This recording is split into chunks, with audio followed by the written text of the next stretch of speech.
All right, 49er fans, welcome to another deep dive.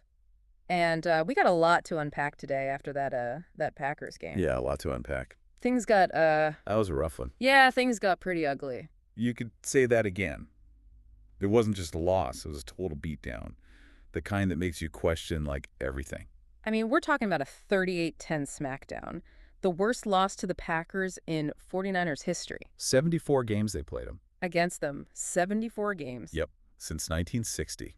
That record that's older than Super Bowl I. Oh, wow. Yeah, I bet the mood in that locker room was Not great. not super cheerful. And it's the third biggest loss of Kyle Shanahan's coaching career with the 49ers. Oof. All right, well, let's dive into the wreckage here and see if we can salvage any understanding of what went wrong. Well, if you look at the possession stats, it's clear the Niners were completely outmatched. 20 fewer plays than the Packers, 84 fewer yards. So they barely had the ball. It's like they were playing a different sport. Yeah, but was it just that they couldn't hold on to the ball, or were there deeper problems? That's the million-dollar question, isn't it? Yeah. And it gets even more interesting when you look at the running game, or lack thereof. Right. I mean, they had a pathetic 3 yards rushing at halftime. 3 yards, that's like taking 3 steps forward and then spending the rest of the game going backwards. Basically. Even Christian McCaffrey, our supposed offensive savior, was practically invisible out there. 31 yards on 11 attempts. That's not the McCaffrey we were promised. No, it's not. It makes you wonder if this is a sign of something bigger. A crack in the foundation of Shanahan's offensive scheme. Oh, interesting. So maybe defenses are starting to figure him out. It's possible. Mm-hmm.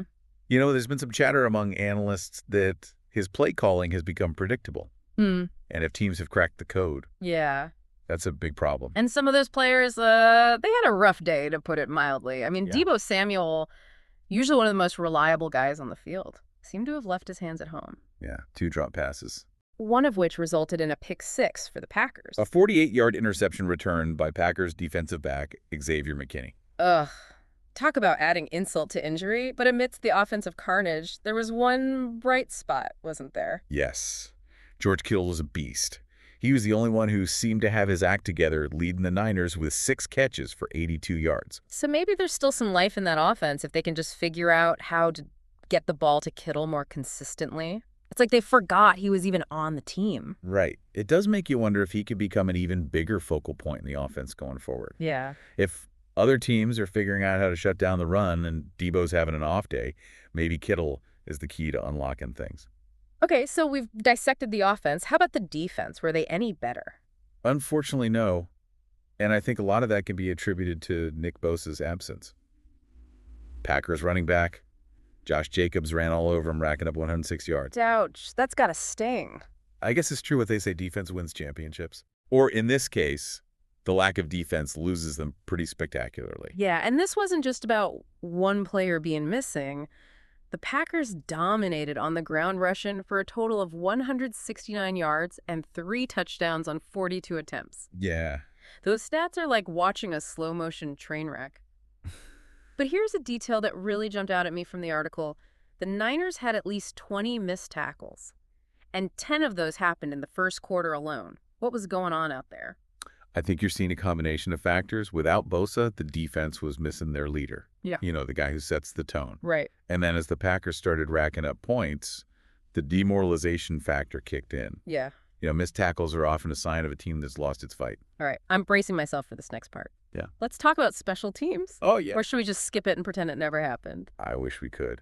But special teams are like that annoying relative you can't avoid at Thanksgiving dinner. It's going to be painful, but you got to deal with it. Yeah. Well said. And it definitely was a painful performance. Penalties wiped out big returns. They just couldn't get anything going. It was rough. Eric Sauber's holding penalty, negating Samuel's 87-yard kickoff return to open the second half, that was just the cherry on top of the disaster Sunday. Yeah. That play sums up their special teams woes. A glimmer of hope immediately extinguished by a silly mistake. Yeah.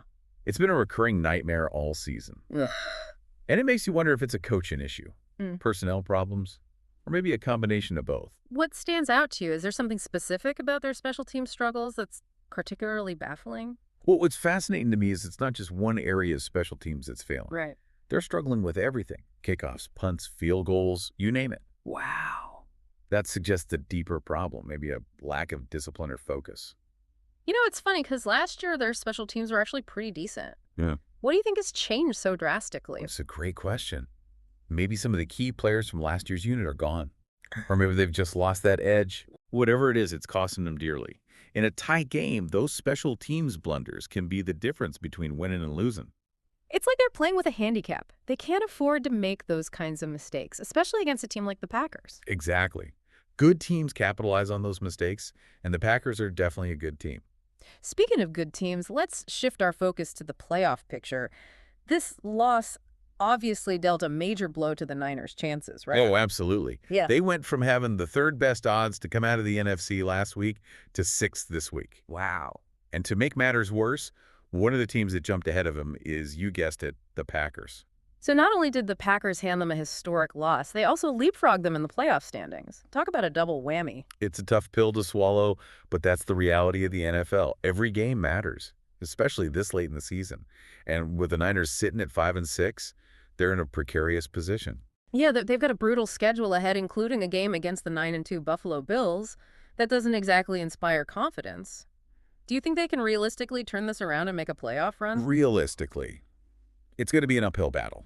They'd need to win at least 5 of their remaining 6 games to even have a shot. And even then, it might not be enough. 5 out of 6? That's a tall order for any team, let alone one that's struggling as mightily as the Niners are right now. Yeah, it's not impossible, but it's going to take a monumental effort. Right. They need to fix their offense, Yeah. figure out how to compensate for Bosa's absence on defense, and somehow, some way fix those special teams woes. Okay, let's play devil's advocate for a moment. Let's say hypothetically that they do manage to pull off this miracle turnaround. What needs to happen? What are the keys to a 49ers resurgence? Well, first and foremost, they need to rediscover their offensive identity. They were so dynamic last year. Right. But this year, it's like they've lost their spark. They Right. need to find a way to get McCaffrey going again. And they need to figure out how to utilize Deebo's unique skill set effectively. So you're saying it's not just about the play calling, it's about finding the right personnel and using them in the right way. Exactly. Yeah. And they need to get creative. We know Shanahan's a brilliant offensive mind. Yeah. But he can't be afraid to think outside the box. Right. Maybe it's time to dust off some trick plays or try some unconventional formations. They need to keep defenses guessing. And what about the defense? Can they really survive without Bosa? He's such a dominant force. It seems like a huge loss to overcome. It is a huge loss, no doubt about it. But it's not just about one player. They need other guys to step up and fill that leadership void. Fred Warner is a phenomenal linebacker, but he needs to become more vocal, more of a leader on the field. And they need to find a way to generate more pressure on the quarterback. Right. If they can't sack the quarterback, they need to at least disrupt his rhythm. So it's about finding ways to compensate for Bosa's absence, not trying to replace him directly. Precisely. There's no one player who can single-handedly replace Bosa. They need to find a collective solution. Yeah. A way to play as a unit and make up for his absence. And of course, we can't forget about the special teams. They're like the elephant in the room that no one wants to acknowledge. It's almost comical how bad they've been. But it's a serious problem that needs a serious solution. Right. They need to focus on fundamentals, eliminate those costly penalties, and maybe bring in some fresh blood. Maybe they need a special teams guru, someone who can come in and whip that unit into shape. It's certainly worth considering. Special teams are often overlooked, but they can be a game changer. Right. And right now, the Niners' special teams are game changers in the worst possible way. All right, so we've talked about the X's and O's, the strategies, the personnel changes, but what about the mental side of things? This team seems to have lost its swagger. That confidence that made them so dangerous last year, can they get that back? That's the intangible factor, the one you can't measure with stats or analytics. Right. But it's just as important as physical talent. They need to rediscover that belief in themselves, that hunger to win. It's like they've lost their edge and they need to find it again. And that starts at the top, doesn't it, with the coaching staff, with Kyle Shanahan. He needs to inspire these guys, to remind them of what they're capable of. Absolutely. He needs to be the leader, the motivator. Yeah. He needs to instill that sense of urgency, that us against the world mentality. If he can do that, if he can get these guys to believe again, then maybe, just maybe, they can turn this season around. It would be an incredible story, wouldn't it? A team written off by everyone battling back against all odds. It's the kind of underdog story that sports fans live for. It would be a testament to their resilience, their determination, but it's going to take a Herculean effort from everyone involved. So the question remains, can they do it? Can the Niners defy the odds and pull off this miraculous comeback, or are we just setting ourselves up for more disappointment? Only time will tell. Well, one thing is for sure, it's going to be a wild ride. And speaking of wild rides, we haven't even touched on the emotional roller coaster that the fans are going through. From the highest of highs last season to the lowest of lows, this season, it's been a tough journey for the 49ers faithful. Yeah, no doubt about it. It's a real test of faith for the faithful, that's for sure. And what's interesting is that you see a whole spectrum of reactions from the fans.